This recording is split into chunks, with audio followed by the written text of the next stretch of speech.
Nosotros tenemos ya un poco más del 80% de las actas y estos son los números. Edmundo González, más de 7 millones de votos, que equivale al 67%, y Nicolás Maduro, unos 3 millones de votos.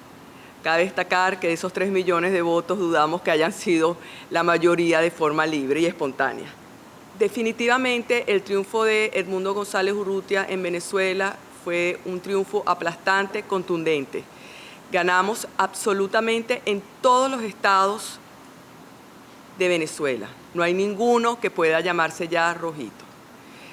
Tenemos la satisfacción de saber que nuestro triunfo fue un triunfo, aunque muy arduo, muy difícil de lograr, se consiguió en su totalidad. El ente del Centro Carter, que es un centro de observación electoral, tuvo que salir de Venezuela para dar su resumen, su relato de lo que habían sido las elecciones hasta el momento. Primero, y tengo que decirlo, tocó el tema que habló nuestra compañera Miriam, de que en el exterior, al igual que en Venezuela, fue casi imposible poderse registrar.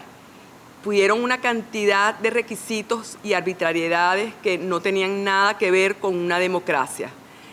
La cantidad de tiempo en el aire de los candidatos también fue completamente arbitraria.